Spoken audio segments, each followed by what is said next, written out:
guys, Jake Carlson here, host of the Modern Leadership Podcast. Are you ready to focus on amplifying your leadership superpowers? Let's go! Welcome, my friends, to episode 10 of the Modern Leadership Podcast. Can you believe it? Double digits already. I'm having so much fun with this new show, and we have had some incredible episodes so far, like this one today. You know I love to bring on guests that are rocking the leadership world, people who inspire us to great heights through their journey. And today I want to introduce Tom Schwab, a leadership rock star. Tom knows how to build online businesses. It comes down to marketing. And really, isn't that the way we build any kind of business? Marketing at its heart is starting conversations with ideal customers. And he does this by helping small businesses, entrepreneurs, and solopreneurs get featured on leading podcasts like the Modern Leadership Podcast, turning listeners into customers. Tom, I'm a small business owner. Let's start the conversation. How are you today? Jake, I couldn't be better. I am thrilled to be here and so excited to talk with you. Although I have to say, your voice sounds a little bit different to me. I'm used to listening to you at 1.5 or 2 times speed when I listen to your podcast. So we got to listen live here. And you know, it's interesting that you say that, because I recommend to all my listeners to kick it up a half a notch or a little bit, because when I listen to my own podcast, which I listen to them every time, so I make sure what I say and everything's coming out all right, I think I sound so much more enthusiastic. So go ahead and pump it up a little bit and enjoy the conversation. Now, Tom, we didn't mention your company name in the intro, Interview Valet. Can you give us a little bit background, anything we missed in the bio, and talk about Interview Valet just a bit? Sure. And really, it comes from the smartest people are your customers, and they'll keep telling you what they love and what they loathe. And if you go back all the way to the beginning, my background is an engineer. You know, my first job out of college was running nuclear power plants.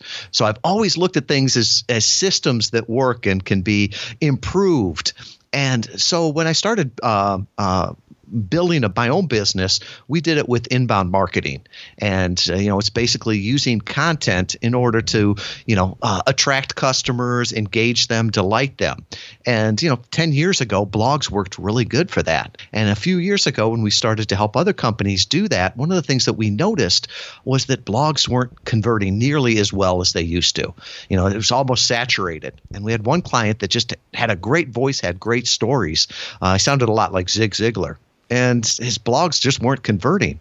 And so we said, well, I wonder if you could almost get him on a podcast, almost do it like guest blogging, put him in front of somebody else. And we were amazed at the amount of traffic that came from that, the engagement. And so with that, as an engineer, I'm like, well, is this a one-off? Can we test this?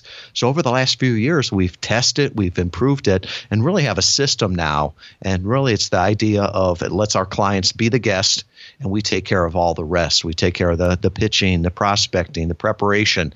They do the performance, but then, we do the things that are like the inbound marketing side of it, where, progressing them from visitors or listeners to visitors to leads, and then promoting it on social media. And throughout all of it, we keep testing it, and what works, we double down on, and what doesn't, we stop doing. Well, and I've worked a little bit with Interview Valet as far as having some of the guests on my show. And for the audience, we have a few more guests coming up in the coming months. And the people that you're working with are just outstanding.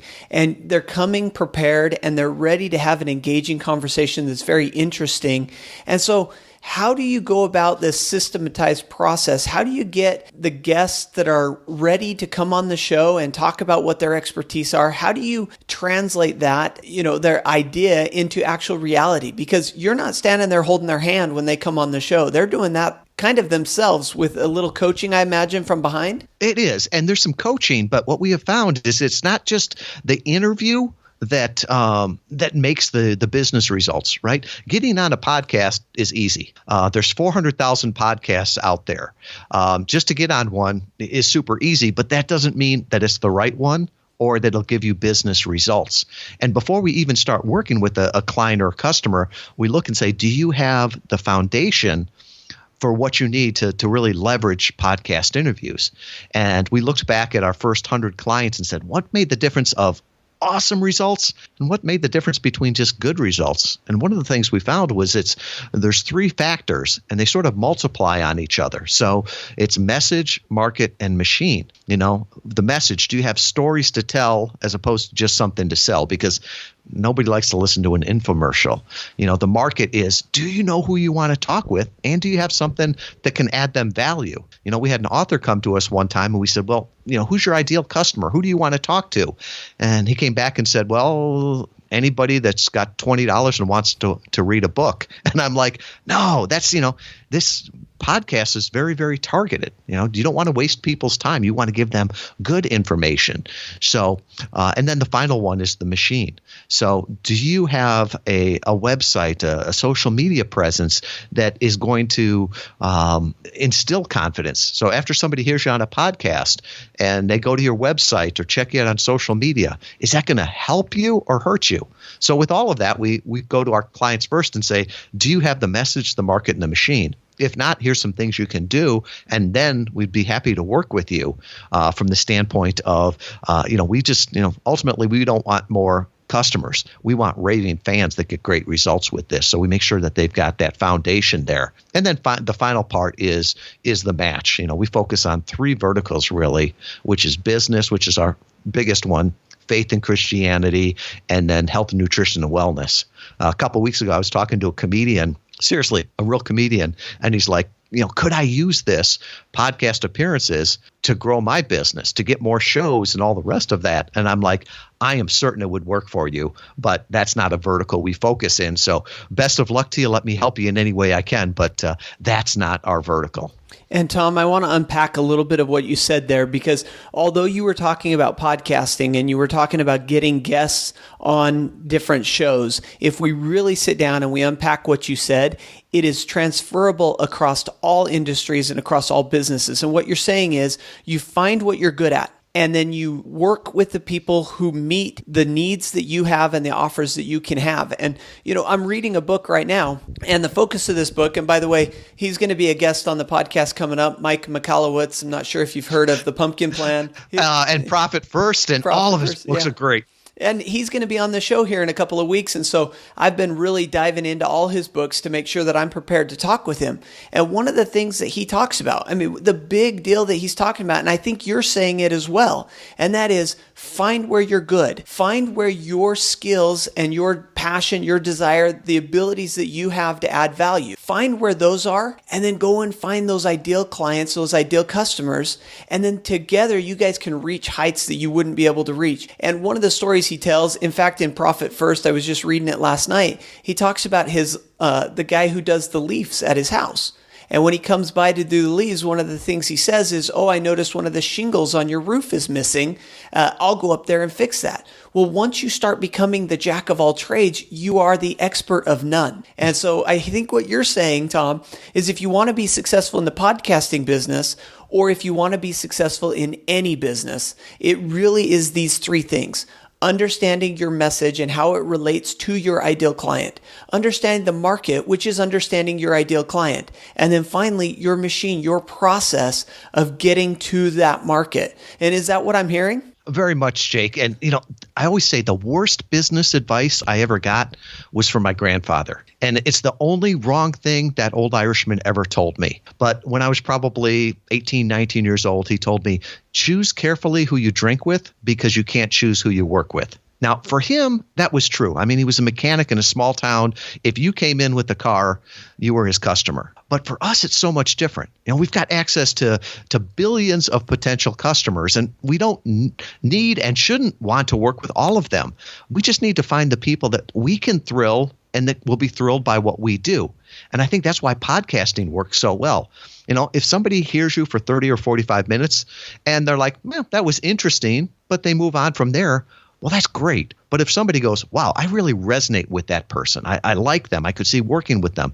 Their product seems like it could help me. Well, those are the people you want to work with. I was on a panel discussion about a year ago, and somebody up there said that you should get 50 new leads a day for your business. And this was, solopreneurs. And I scratched my head and I'm like, I couldn't take 50 new clients a day. And she's like, no, not clients, but just leads. And I'm like, well, why would you want leads if they wouldn't become clients. And I think with podcast interviews, what you find is that the leads that you have, they close much quicker. They're much more qualified. They're hot leads, because if they've listened to you for 30 or 45 minutes and then come to engage, they're already a hot lead from there. So from that standpoint, you're not wasting their time. They're not wasting your time.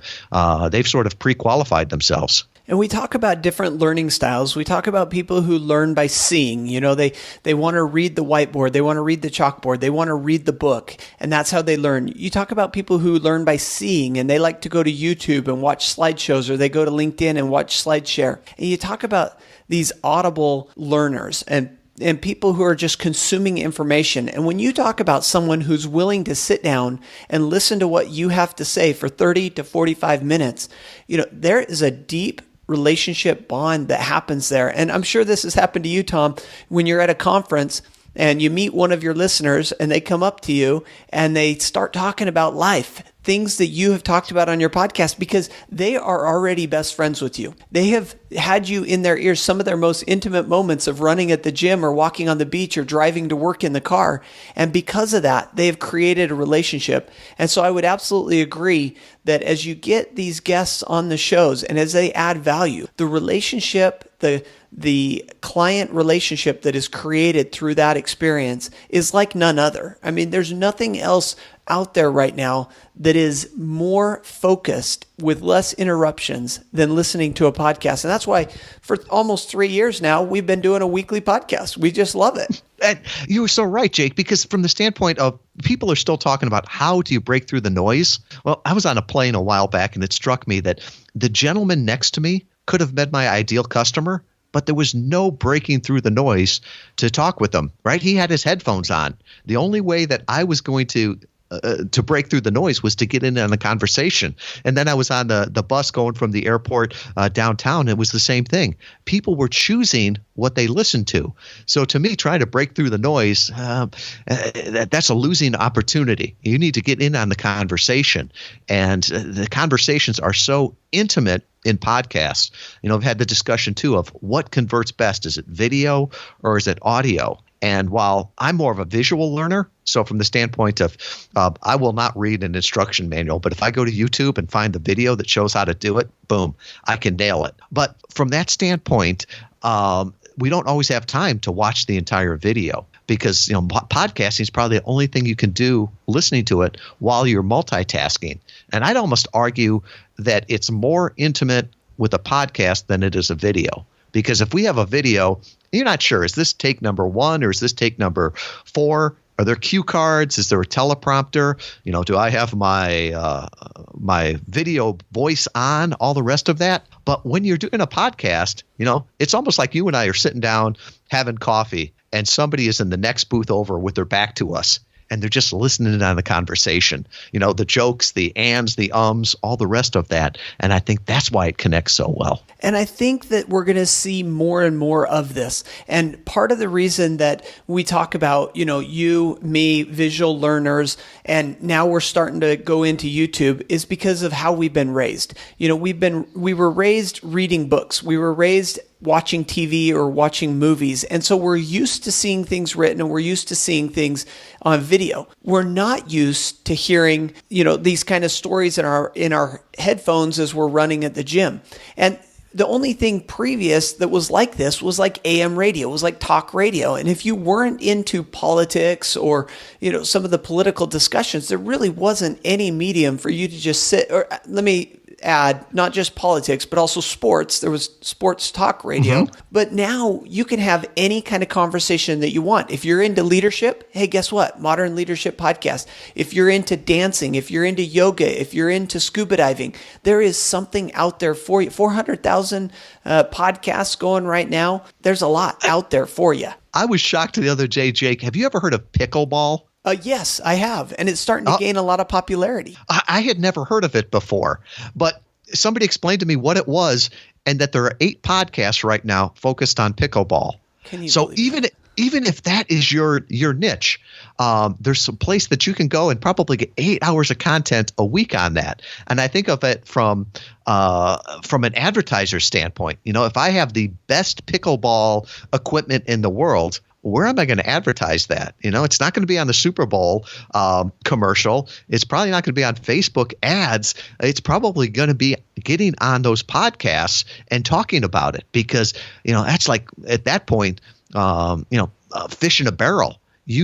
Everybody right there, what they're interested in. And because they've listened to a whole bunch of you, when you say something, it resonates. Well, Tom, I know you and I are both so passionate about this podcasting medium. I think you and I could talk about this for a couple hours and still have a lot to say.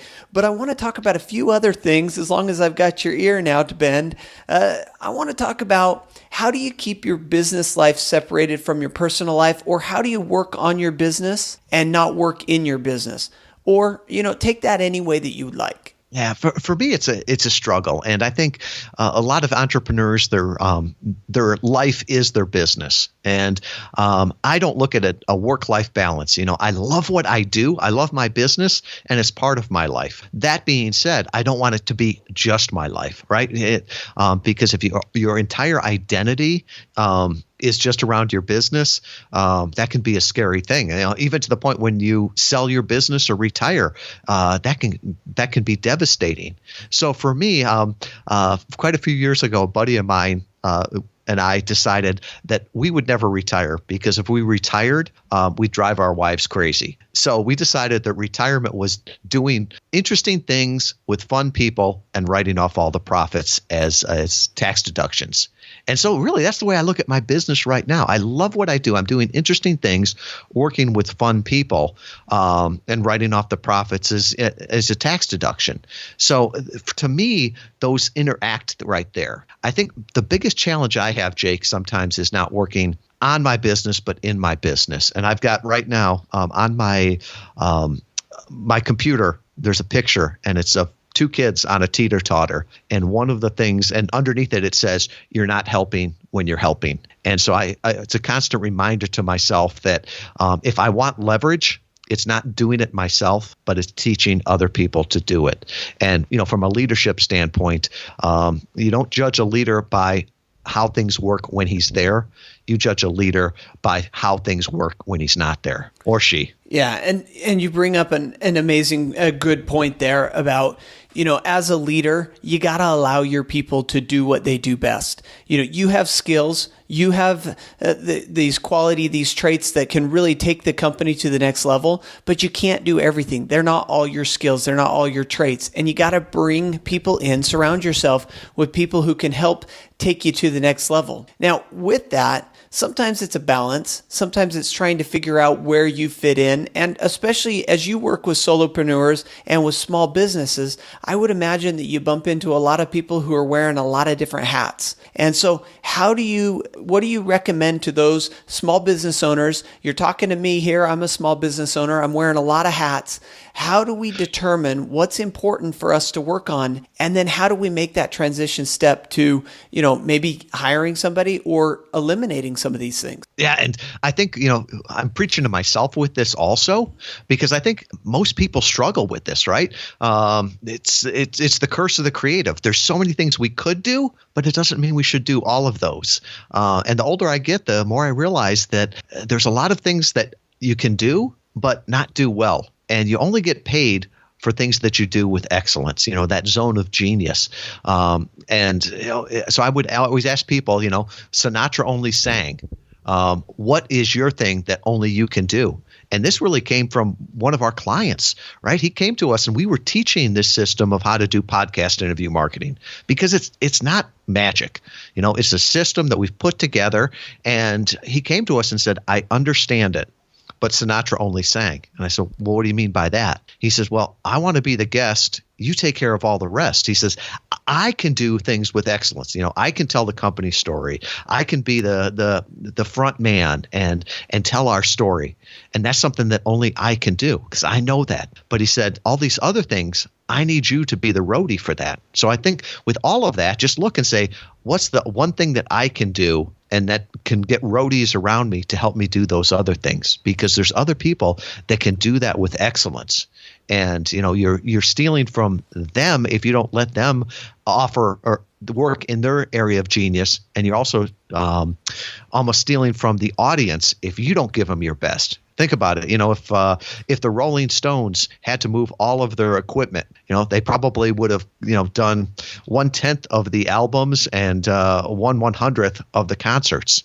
So really, how can you leverage what you bring the most value with? And it's something that I think we all have to struggle with day in and day out. What a great example that you just gave there with the Rolling Stones.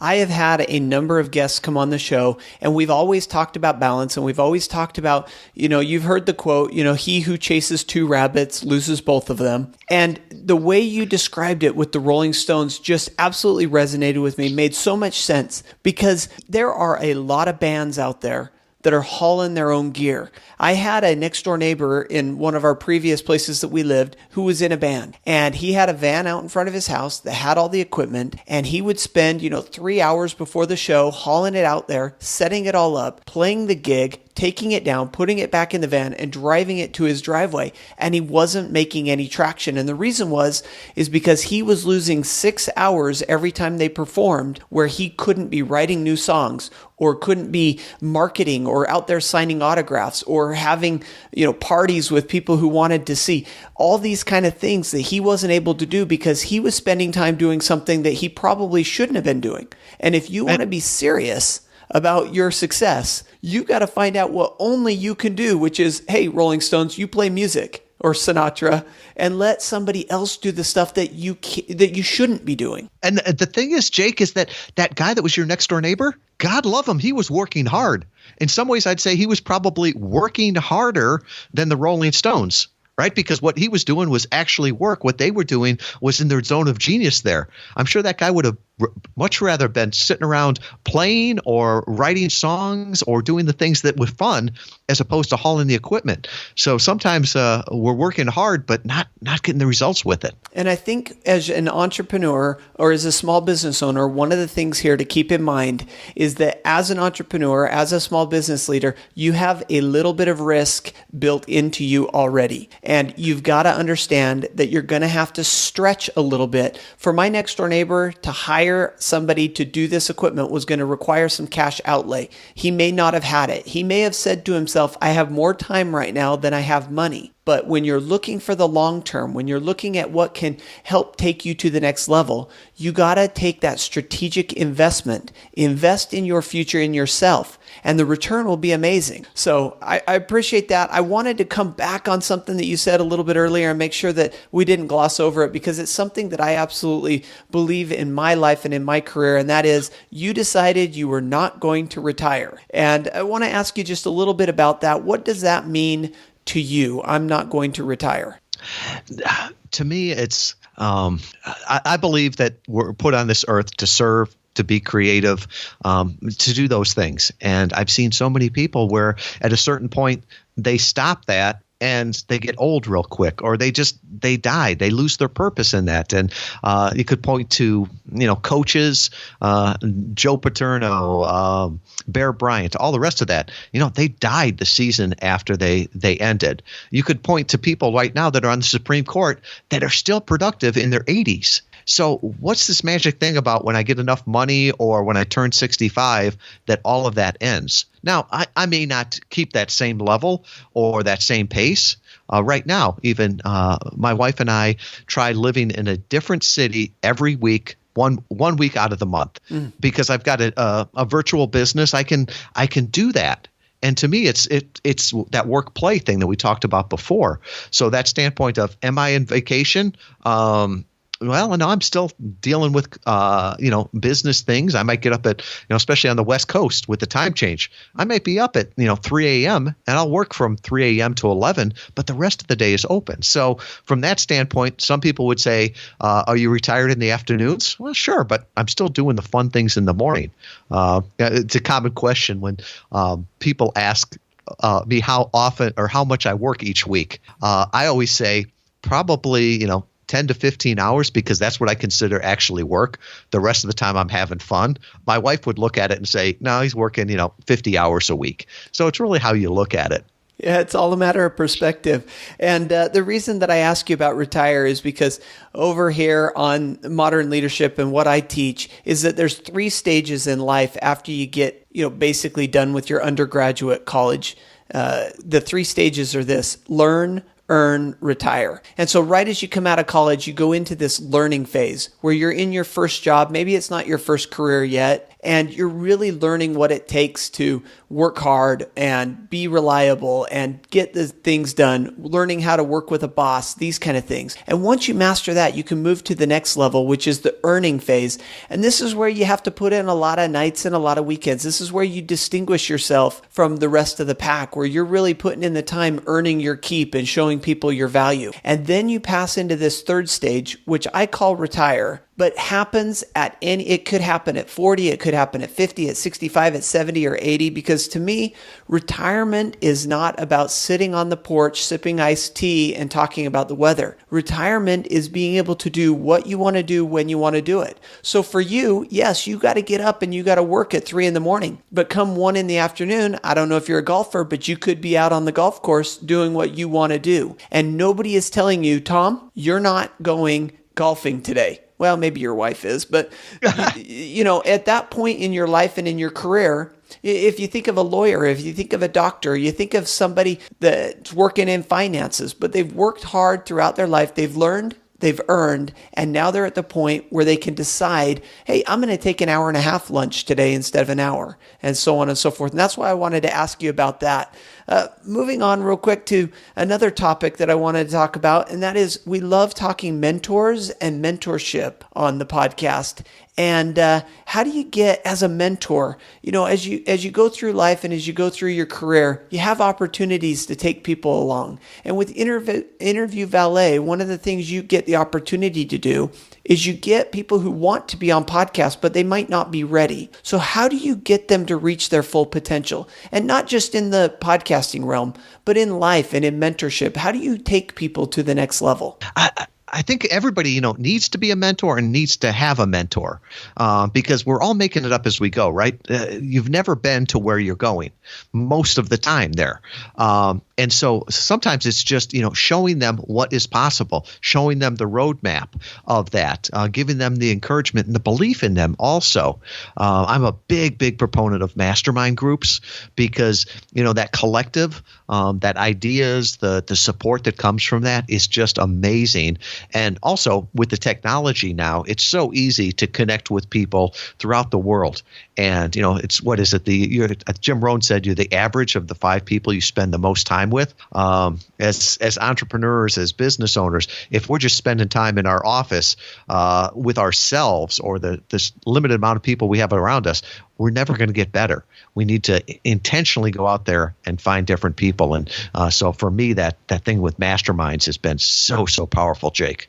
And especially in the days that we live now, and especially as we move into the future, our jobs are becoming much more isolated. I look at my business, 10 years ago, you couldn't do what I do, and you couldn't do what you do. And if we allow it, we can fall into this, hey, I'm working behind my computer, I'm in a closed room, I'm by myself. And I think as we progress into the future, more and more jobs are going to be isolated like this. And we're going to have to seek out opportunities for ourselves to interact, whether it's getting people and doing a podcast, whether it's a mastermind, or whether it's just going out for happy hour. We're going to have to force ourselves to go and create these opportunities. 10, 20, 15, 50 years ago, there was the water cooler that you could stand around and talk. Nowadays, with the globalization of the economy, where people from all over the world are trying to work together, there's not the same water cooler. There is a water cooler, though, but it's not the same. Right. And Jake, you're so right, because, in nature, the only way that plants bear fruit is through cross-pollination. And I think it's the same way in our lives. You've got to cross-pollinate yourself with new ideas, new people, all the rest of that. And in nature, it happens, just normally. But I don't think it always happens in our lives. So we used to have the water cooler that we could cross-pollinate at. Now when we're sitting behind our computers, it's easy to be isolated. But with the tools that we have today, with the connections, all the rest of that, if you're have an internet connection and you're ignorant or isolated, it's really by choice. That's absolutely right. Absolutely. So what role have mentors and masterminds played in your success? To me, it's taken me to where I am right now. I look back at, I wouldn't have gone to the college I did if it wasn't for a boss that believed in me. I wouldn't be a man that I am today if it hadn't have been for the captain of the first ship I was on and the example that he set of what being a leader is. And, throughout all my advancements, I can say there was somebody that I could point to that really made a difference. And they may not have even known that. And I always keep that in mind as I try to help other people. And really from the Mastermind, I've just gotten involved in those probably in the last 5 years. And that's really just opened up an entire new world to me. New ideas and the Mastermind has been so important, not just in my business life, but in my personal life, my spiritual life, just having a group of people around us. The worst thing that we can do to somebody, it's cruel and unusual punishment to put somebody in solitary confinement. But yet think of how many of us do it to ourselves, put us in solitary confinement. So to me, we were made to be in community and to be in connection. So I think we always have to do that. That's a very interesting visual.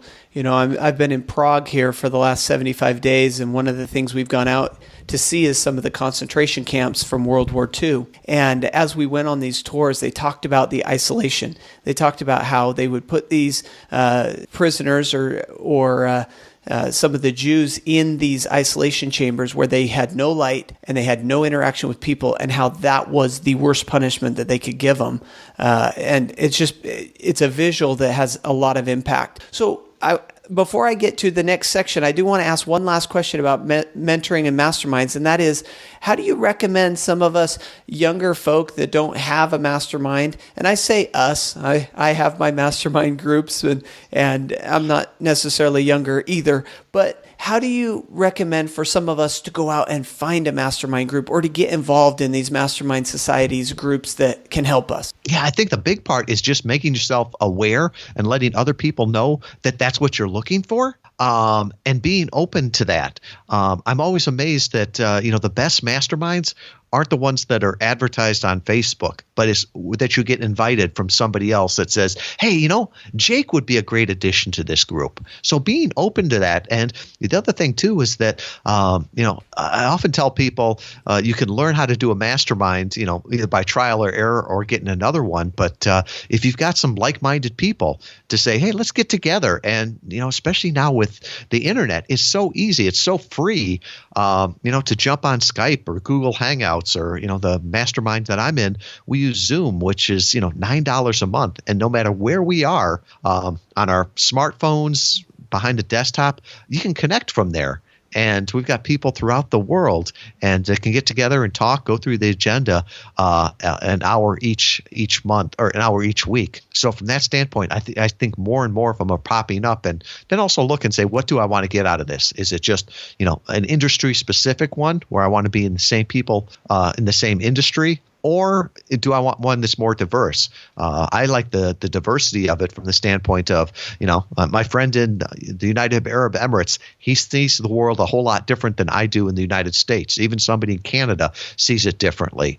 And, what they see in their industry, which is normal to them, just becomes amazing to me. So I think that those new ideas are so powerful. So just go out, look at, Google it. Ask around, hey, do you know any good masterminds? And if enough people say no, but that sounds like a neat idea, well, start your own. Excellent, excellent advice. And I'm reminded of the thought that if you and I think the same on everything, one of us is irrelevant. So I love having the diversity and the mixture of thought. And I love what you said. You know, if you go to Facebook and you see somebody saying, hey, I got a mastermind, join me, versus when you're just in a Facebook group and a couple people start talking and you say, hey, why don't we just get together on a weekly basis and go a little deeper? I think there's some real value in that. So I appreciate that, Tom. I see our time is running just a little bit thin, and there's a new section of the podcast that I'm just loving. It's called Learning from Leaders, where we just do a few rapid fire questions and get a little bit more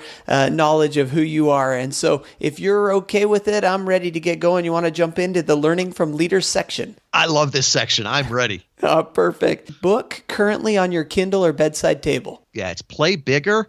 The subtitle on it is How Pirates, Dreamers, and Innovators Create and Dominate Markets. Changed the way I viewed the entire world. It's not about brand design anymore. It's about category design. Highly, highly recommend the book. Best movie ever made? I'd have to say It's a Wonderful Life. I know it's a Christmas movie, but I probably watch that 2 or 3 times a year, just to remind me of, how blessed we are and how to put things in perspective, especially as an entrepreneur. It's a good movie. And I'm not supposed to jump in here, but I will tell you, we've been overseas and I wanted to watch it so bad at Christmas this year, but we couldn't get it. So how about your leadership superpower? To me, it's got to be tenacity. I just keep going.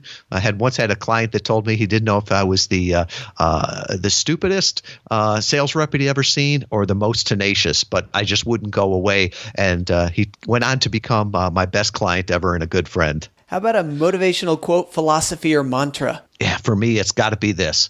What's ordinary to you is amazing to others. And I think that's why podcasts work so well. We've all got something that we think everybody knows. But boy, when you share that with it, other people are like, that's amazing. So never forget that what's ordinary to you is amazing to others. If you could leave just one leadership trait to your kids or to the next generation, what would it be? Belief in people. There's a lot of problems in the world. There's evil, but boy, there's more good in the world. There's more things to be excited about. So just having that belief in the innate goodness of people, about the possibilities in the future. If you wake up in the morning and you don't pinch yourself over all the cool things that we've got, then you're missing out. I absolutely agree 100%. And just take a little bit of time overseas and see the great people that are living in different conditions and different parts of the world. It's absolutely amazing. Final question, Learning from Leaders, best book ever written? Boy, this is tough. First, I wanted to say Podcast Guest Profits by Tom Schwab. But I'm like, no, that would be a lie, and that would be really vain too. But that was a senseless plug there too. I'd have to say Thou Shalt Prosper by Rabbi Daniel Lapin.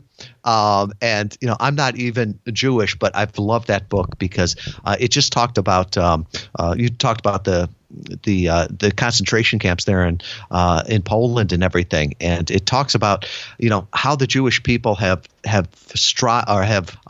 done so well even in the light of the problems they've had throughout the centuries. And he just puts money in a different perspective. He puts service in a different perspective, even business. So I always recommend to people Thou Shalt Prosper by Rabbi Daniel Lapin. And you're not going to believe this, Tom, but this is the second time that this book has been recommended on the podcast. Of course, the first time it was recommended was by a good friend and business partner of yours, Aaron Walker. But we are on the Modern Leadership Book Club using Thou Shalt Prosper as one of our books coming up in a few months, where we will deep dive into the book. We'll have a number of podcast episodes where we dive into different chapters and go from there. But that's the interesting book that we want to read and learn from. So appreciate that recommendation. Well, Tom, go ahead. I'm sorry. Make sure you reach out to Rabbi Lapin and see if you can get him on the podcast here. He is such an interesting gentleman and a true gentleman. Wonderful. And if maybe I'll talk to you after the show. Maybe if you know a way to get in, I would love to have him on the show during the month. Last bit of advice before I let you go, anything that you can help us reach our full potential. And then, of course, take a few minutes and let us know how we can get in touch with you and how we can pick up Podcast Guest Profits by Tom Schwab. It's a great book, I understand. Jake, thank you so much. And I guess what I would leave everybody with is that what I said before, what's ordinary to you is amazing to others. If you've gone through that stage where you learned, then you earned, and then you retire. Well, no matter where you are in there, you've got something that could help somebody else. And you have the tools now to share that, either being a podcast host, being a podcast guest. And, if you're trying to build your business, there's no better way to do that than talking directly to your ideal customer.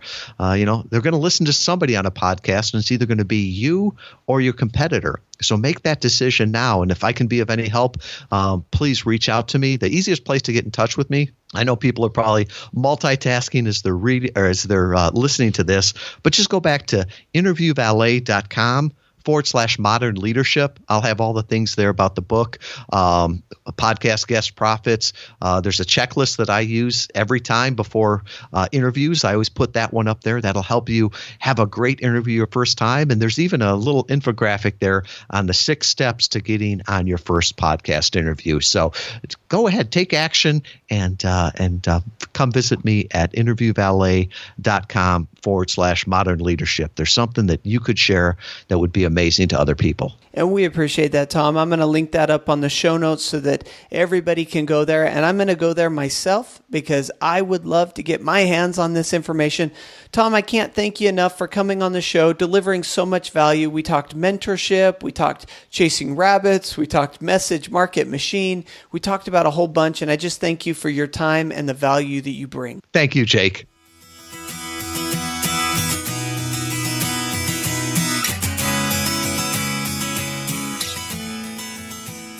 Hey guys, what did I tell you? An incredible interview with a great guy, Tom Schwab, founder of Interview Valet. Tom recognizes that marketing is the backbone of building any business. Whether it's an online business, a small business, wherever you work, marketing is the backbone of your success. If you want to grow, if you want to reach the next level, marketing is where it's at. My biggest key takeaways from today's episode are you've got to understand your message, your market, and your machine. In other words, you got to know what your value is, what you have to offer, and you got to understand who it's valuable to. Who is your clients? Who are the people buying your services or your product? And then finally, you got to understand the way that you communicate with them, the way that you can get your message out, your marketing vehicle. So those are the one thing that we talked about, message, marketing, and machine. We also talked about focusing, not chasing every shiny object, right? If you chase 2 rabbits, you're going to catch neither. And we talked about focusing in on what you do best and letting others do what they do best. I love the example that we talked about, the Rolling Stones, the band, the Rolling Stones. After the interview, Tom and I kind of chatted and chuckled. He wondered if anybody would even remember the Rolling Stones. I said, of course, the modern leadership audience knows the Rolling Stones. But imagine, would they have been as successful as they were if they had hauled their own equipment, if they had gone out and set it up, if they had spent time away from their fans, away from the audience, and focusing on just setting up the equipment, something somebody else could have done better than them? I don't think so. There is no way they could have reached the success that they reached by focusing on things that weren't their unique opportunity, weren't their unique skill. And so that was my second key takeaway. And then finally, I just love that takeaway, never retire. Love what you do. Be excited about your day. Go out and do what needs to be done. And don't give up. Never retire. Remember, everything we talked about, everything including how to get in touch with Tom and pick up on some of that information that we talked about very end of the podcast, all of it is packaged in a neat little blog post that you can get over at jakeacarlson.com/ML10. And also, a few reminders before we go. We are just about 2 weeks away from the close of the Modern Leadership Launch Party and your opportunity to snag some of those sweet prizes. I mean, who couldn't use a few more Amazon bucks, right? How about 100 of them? I know that I can. In fact, I hope I win. Wait a minute.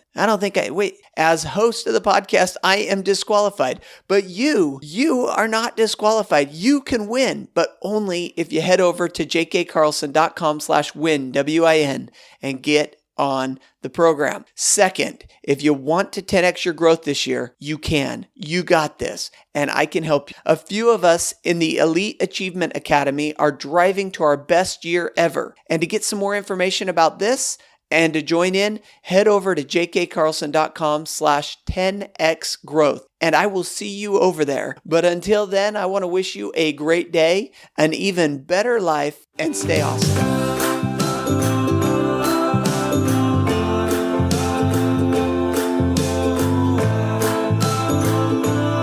Thanks for listening to the Modern Leadership Podcast. You can find me on Facebook at Speaker Jake, on Twitter at Jake A. Carlson, and of course the website, jakeacarlson.com. See you there.